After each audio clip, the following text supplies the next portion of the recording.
Good morning from Santa Cruz. Today we're going to work on imaginary numbers, and they're usually like one, possibly two questions on a given SAT, but they're pretty easy, so let's go through them.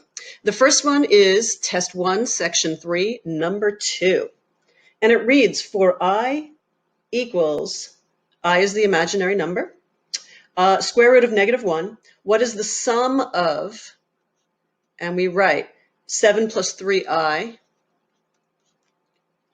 plus -8 plus 9i. I should make them look the same.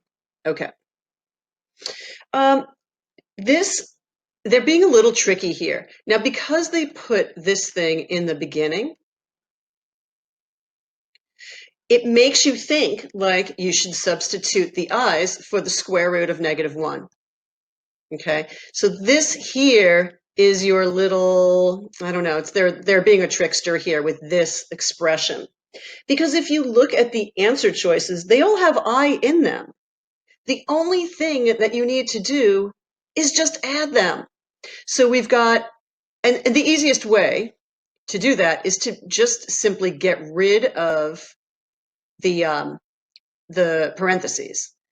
Plus and negative is going to be a -8 and a plus 9i. And if you see it this way, you know it's just going to be easier to combine like terms, right? So we've got the 3i plus the 9i is 12i, and a 7 minus an 8 is a -1. And that is your answer. It's just as simple as this.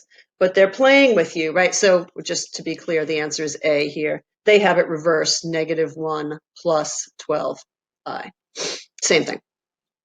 Okay, so be careful of this expression here. Just because they tell you what the I equals does not mean that you should plug it in. You want to be looking at the answer choices first to see, do they have square roots? Do they have i's in them? Because that will change the way that you do the problem. Okay, so that's the first one.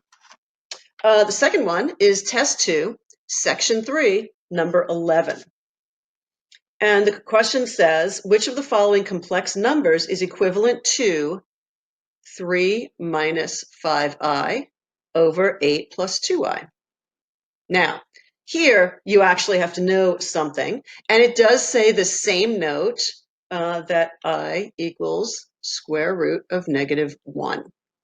Okay, so I also want to point out that if you square this, if you square the I and you square the other side, I squared is just -1.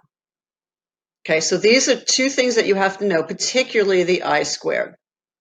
All right, now to do this problem, you need to know something called the conjugate. And the conjugate is simply, well, I need more room. So I'm going to write this down over here so I can do what I need to do with plenty of room. So using the conjugate means you're going to multiply this equation, because there's really nothing you can do with it as it is. You can multiply it, though, by the denominator, and you switch the signs. Okay, so instead of a plus, well, let me change the color here. Instead of a plus, you're going to make this a minus.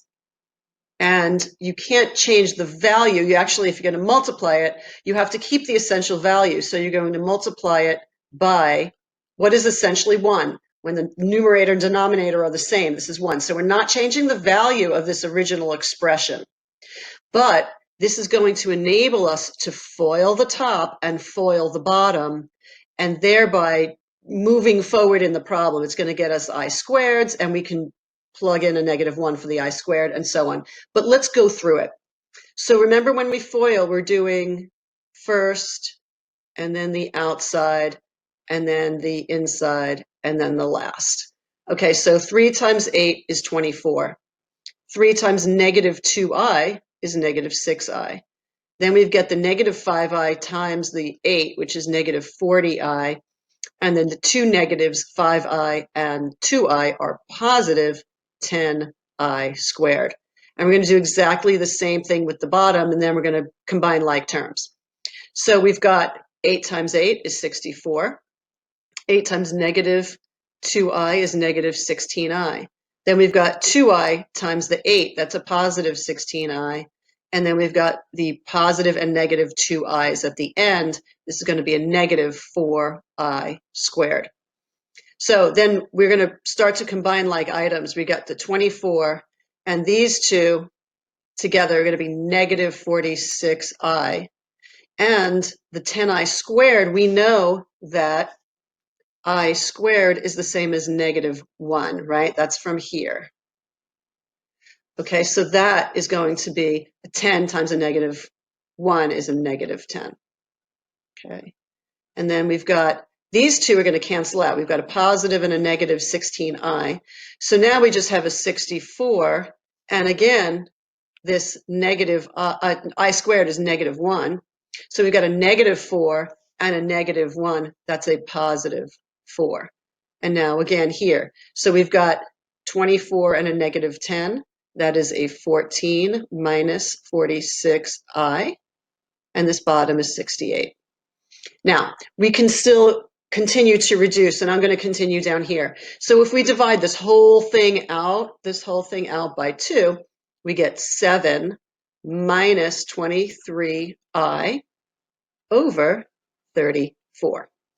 Now, if you look at the answer choices, what they've done is broken it up, right? So instead of just one denominator, they've broken it up into two separate parts. So you can make it be 7 over 34 minus 23 over I over 34. And that is C. Okay, do you see that? I'll just write that out. 7 over 34 minus, we keep this minus sign here, 23I over 34. So either one is right.